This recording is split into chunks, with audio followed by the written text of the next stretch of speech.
Now we will see De-Chêne-Cortis classification. De-Chêne-Cortis एक French geologist था जिसने एलिमेंट्स को उनके एटॉमिक मास की बुनियाद पर अरेंज किया था। चूँकि हम वही थेरीज पढ़ रहे हैं जो एटॉमिक मास की बुनियाद पर डिस्क्राइब की गई थी, या जो लॉज जो हैं वो एटॉमिक मास की बुनियाद पर दिए गए थे, उन्हीं को पढ़ रहे हैं। तो उनमें से De-Chêne-Cortis भी एक क्लासिफिकेशन थी जो एटॉमिक मास की बुनियाद पर थी। In 1862, De-Chêne-Cortis, a French geologist, classified the element on the basis of their atomic masses. इसको समझने के लिए हम इसकी डायग्राम लेते हैं।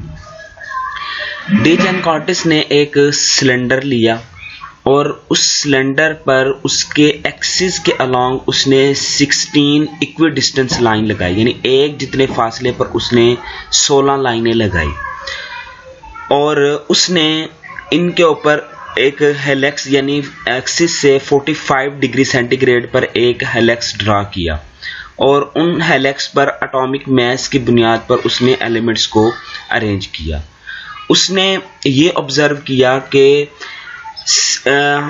16 एटॉमिक मास या उसके मल्टीपल एटॉमिक मास का अगर दो एलिमेंट के दरमियान में डिफरेंस है, ऐसे एलिमेंट जिनके एटॉमिक मास में 16 या उसके मल्टीपल में डिफरेंस है, वो एलिमेंट्स एक लाइंस में या एक वर्टिकल कॉलम में एक दूसरे के नीचे आ गए।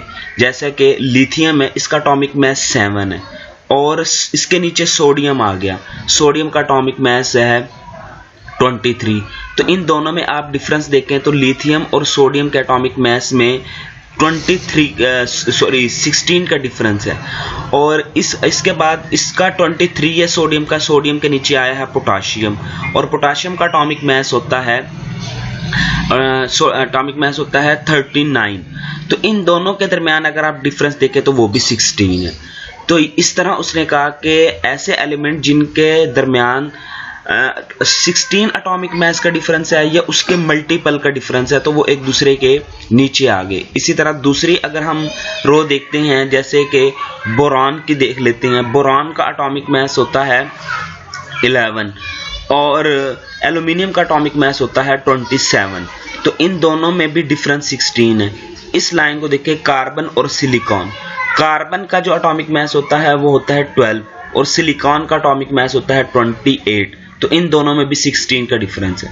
तो इस तरह उसने एलिमेंट्स को अरेंज किया। ये इसी जो सिलेंड्रिकल फॉर्म है इसको फ्लैट फॉर्म में लिखा हुआ ताकि समझ रहे हैं, क्योंकि यहाँ पे तमाम 16 लाइन सामने नहीं है तो यहाँ पे सारी 16 लाइन उस एक से पेज पे एक सामने फ्रंट व्यू पे लाने के लिए इस तरह एक फ्लैट ग्राफ बनाया गया। इसमें देखें तो यहाँ पे ये 16 लाइंस लगी हुई हैं और चूंकि यहाँ पे 0 है और यहाँ पे 1 है, ये 2 लाइन, ये 3 और ये 4, तो हाइड्रोजन का मास चूंकि 1 होता है तो यहाँ पे 1 आ गया। और इसी तरह इनको ग्राफ इस तरह हेलेक्स के अंदर उसने ड्रा किया। ये लिथियम है, लिथियम के नीचे सोडियम, लिथियम का एटॉमिक मास 7 होता है और इसका सोडियम का एटॉमिक मास 23 है और पोटाशियम का मास 39 है। तो इन सब में जो जो इसने एलिमेंट्स अरेंज किए हैं उन एलिमेंट्स में 16 एटॉमिक मास का डिफरेंस है, लेकिन इसमें भी कुछ डिफेक्ट्स थे जिसकी वजह से इस क्लासिफिकेशन को भी एक्सेप्ट नहीं किया गया।